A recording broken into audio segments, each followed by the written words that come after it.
اعوذ باللہ من الشیطان الرجیم، بسم اللہ الرحمن الرحیم۔ لائف ویو اسرار قریشی کی ایک اور نشست کے ساتھ میں حاضر ہوں۔ اللہ پاک مجھے اچھی بات عطا فرمائے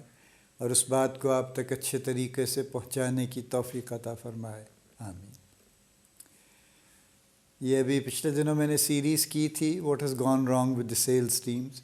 بہت لوگوں نے اس پہ کامنٹ کیے اور بڑے اچھے کامنٹس کیے، بڑے انکریجنگ کامنٹس تھے کہ واقعی یہ مسائل ہیں جو سیلز ٹیمز کے چل رہے ہیں،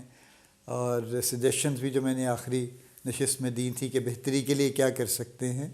اچھے پازیٹیو رسپانسز اس پہ بھی آئے۔ جب میں اس ٹاپک کے بارے میں سوچ رہا تھا تو اس کے پیرلل میں دوسرے ٹاپک کے بارے میں بھی سوچ رہا تھا کہ what has gone wrong with the marketing teams actually,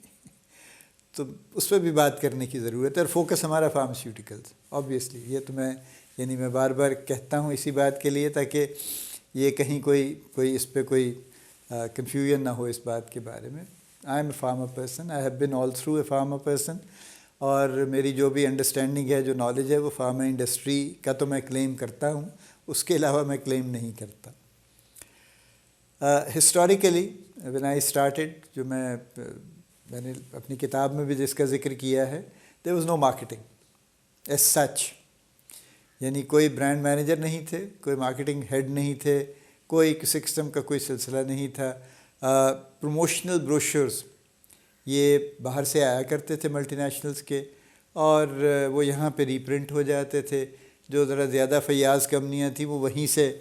بلک میں 22 بھیج دیتی تھی تو وہی یوز ہو جاتے تھے۔ چونکہ بہت بڑی سیلز ٹیم نہیں تھی، 22-25 لوگوں کی مشکل سے ایک ٹیم ہوتی تھی، زیادہ سے زیادہ 2 ٹیمز ہوا کرتی تھیں اکثر کمپنیز کی، تو لوگ بہت نہیں تھے، کسٹمرز کا نمبر بھی نسبتاً کم تھا، اور وہ اس لحاظ سے ذرا، اور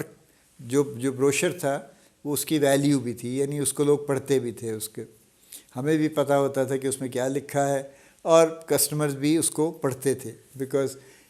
یہ بالکل یہ بات کہی بھی جاتی تھی، اور کسٹمرز خود یہ کہتے تھے کہ جو فارماسیوٹیکل سیلز کے لوگ ہیں وہ ہماری انفارمیشن اپڈیٹ کرنے کا ایک بہت بڑا ذریعہ، اور چونکہ ان سے ہمیں کانسٹنٹلی پتہ چلتا رہتا ہے کہ نئی اسٹڈی کیا آئی، کیا ہوا، کوئی نئی انفارمیشن آ گئی، چونکہ ادروائز ان کے پاس نہ انٹرنیٹ تھا نہ کچھ اور تھا، کتابیں تو پڑھنے سے رہے لوگ ہر سارا وقت، کتابیں بھی نہیں ملتی تھیں، یہ کانفرنسز بھی بڑی ریئر ہوا کرتی تھیں، تو ایسا بھی نہیں تھا کہ اچھا جی چلیں ہر تھوڑے عرصے کے بعد کوئی گیدرنگ ہو رہی ہے وہاں پہ سب لوگ آئے اور سب بہت سی چیزیں اپڈیٹ ہو گئیں، ایسا بھی نہیں تھا۔ تو لہٰذا آ جا کے فارماسیوٹیکل سیلز کے لوگ تھے جو کہ ان کی انفارمیشن کو اپڈیٹڈ رکھتے تھے۔ سو یہ بالکل اسی طرح سے تھا، لیکن مارکیٹنگ ایز سچ نہیں تھی، تو وہاں سے جو بروشر آتے تھے وہ یہاں پہ یا ری پرنٹ ہو جاتے تھے جیسے میں نے کہا، یا اگر زیادہ کوانٹٹی میں آتے تھے تو وہی یوز ہو جاتے تھے۔ یہاں پہ زیادہ سے زیادہ کوئی صاحب ہیڈ آفس پہ ہوتے تھے جو ری پرنٹنگ کا بندوبست کر لیتے تھے، اور ان کو آپ جو فار ایگزامپل جس کمپنی میں تھا وہاں ان کو سیلز پروموشن مینیجر کہتے تھے ان کو اس زمانے میں، اور ان کا کام یہی تھا کہ وہ یہ اس طرح کی چیزوں کو ارینج کر دیں۔ گفٹس وہاں سے آتے تھے پیرنٹ کمپنی سے، وہ بھی اسی طرح چند ایک آتے تھے اور ڈسٹریبیوٹ ہو جاتے تھے، اور ہر کوئی ان کو بڑے یعنی خواہش تھی ہر کسی کسٹمرز کی کہ اس کو بھی مل جائے، اور جس کو ملتا تھا وہ اس کو بڑے احتیاط سے اور بڑے اچھے طریقے سے رکھتا تھا، اور برسوں وہ نظر آتے رہتے تھے پڑے ان کے پاس۔ تو پھر بہرحال یہ ہوا کہ جو لوکل کارپوریٹس تھے انہوں نے کچھ خود کوشش کرنی شروع کی۔ اچھا آپ کو پتہ ہے ایم بی اے بھی نہیں تھا پاکستان میں، آل دو 60s میں ایم بی اے شروع ہو گیا تھا، اور کہتے ہیں کہ ڈاکٹر خواجہ امجد سعید جو تھے پنجاب یونیورسٹی کے، ہی واز دی پائنیئر، انہوں نے سب سے پہلے ایم بی اے کی کلاسز پنجاب یونیورسٹی میں شروع کی تھیں، اور یہ الگ بات ہے کہ پنجاب یونیورسٹی کا جو بزنس ایڈمنسٹریشن کا ڈپارٹمنٹ ہے، جو آئی بی اے پنجاب یونیورسٹی کا ہے،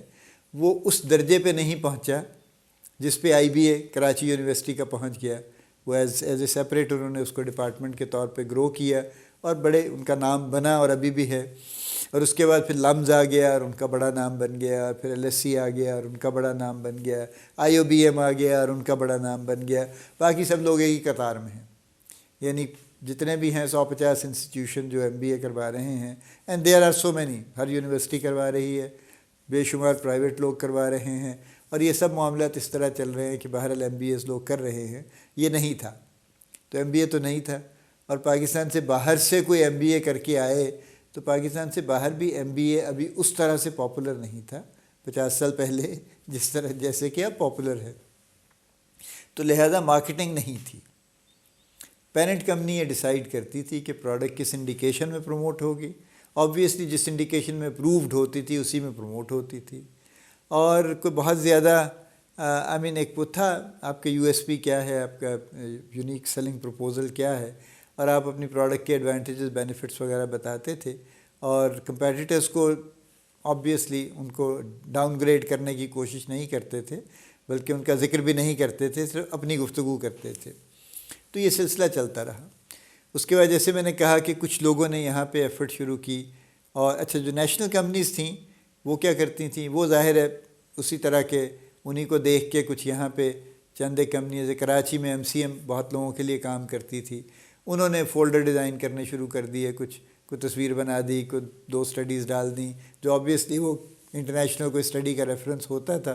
وہ ڈال کے انہوں نے ایک پروموشن کا فولڈر بنا دیا، وہ چلتا رہا سلسلہ۔ So on a very gradual scale, the marketing slightly started, but it was limited only to making the promotional materials.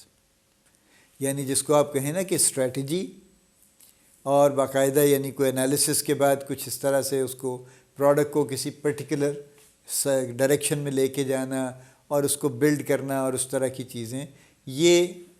بہت دھیرے دھیرے آہستہ آہستہ شروع ہوئیں۔ آئی ریممبر اچھا بلکہ جو فولڈر بنتے تھے شروع میں، اور کافی عرصہ یہ سلسلہ رہا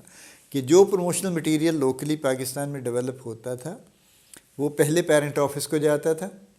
وہاں سے اپروو ہوتا تھا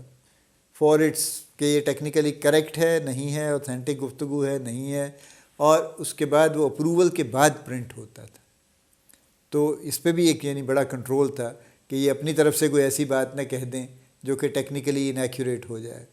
تو مجھے یاد ہے ایک پروڈکٹ ان کی جو مائمبوٹال بڑی مشہور زمانہ پروڈکٹ جب بنی لیٹرلے کی،